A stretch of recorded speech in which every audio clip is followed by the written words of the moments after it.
So, you think that, the orbits, the universe can be quite tight at times.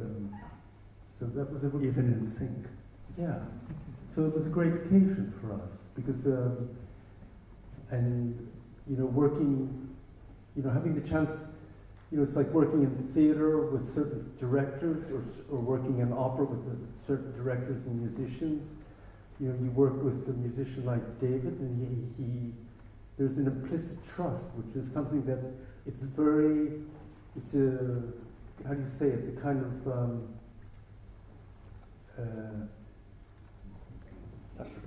he gives us a huge freedom because he trusts, and that's very important, that sense of trust about working with your collaborators, and it's something and that makes the team. And I think it's one thing working in theater and in the opera has taught us is that you develop, unlike animation where it's only the two of us who really is the team through the majority of the work until you arrive with musician.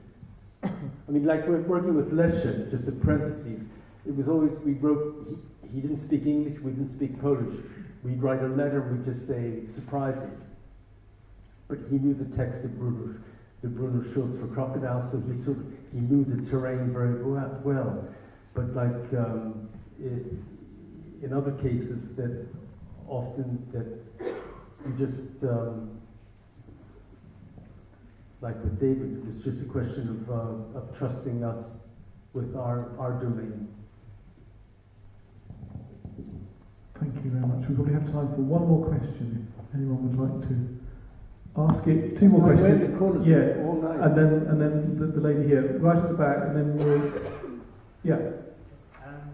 What I noticed in some of the films, there's a lot of puppetry going on, and suddenly there can be a little bit of flesh in some way. There seems to be a little bit of a fascination with flesh, and I'm sort of intrigued about that and where that comes from, and or it seems to be somehow the relationship between kind of flesh and then the effect it has on the audience.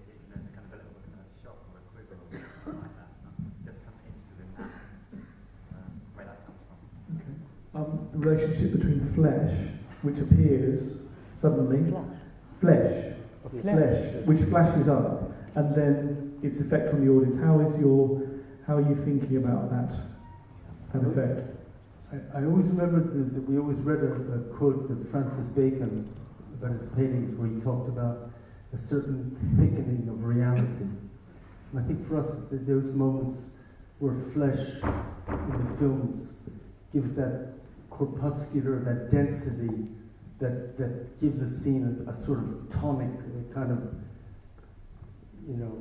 a fist, that sometimes it needs at that very, very moment. And I think it also makes you realize about when you deal with puppets that puppets are sort of like a surrogate. You always accept them as a sort of a symbol of something, but then suddenly you realize that, oh, maybe there's a density in the mask that we hadn't suspected, or that's here in the imagination. And I think that's very, very important.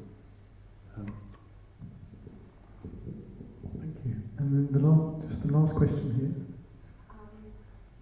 What made you feel inspired recently? It doesn't have to be art or film, it can be anything, but what made you inspired, and could you explain that, please? What made you feel inspired recently in any way, from any realm, and why? I'll need another half an hour.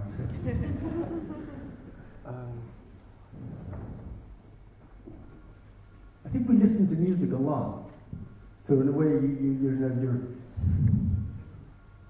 I think we're very lazy. We don't go out to exhibitions very much. So, but we look through books a lot. So if I told you how many books we looked through during, a lunch break or while we were waiting for the paint to dry or something like that, you don't remember. But visual sources are very, very important, as is music sources. And I always think that, that Bergman said that, one snatch of music becomes one fragment of music becomes the whole gist that you develop of film. So I think that's, I think these little kernels, one little detail of an image, a close-up, is something that nestles deep inside you that only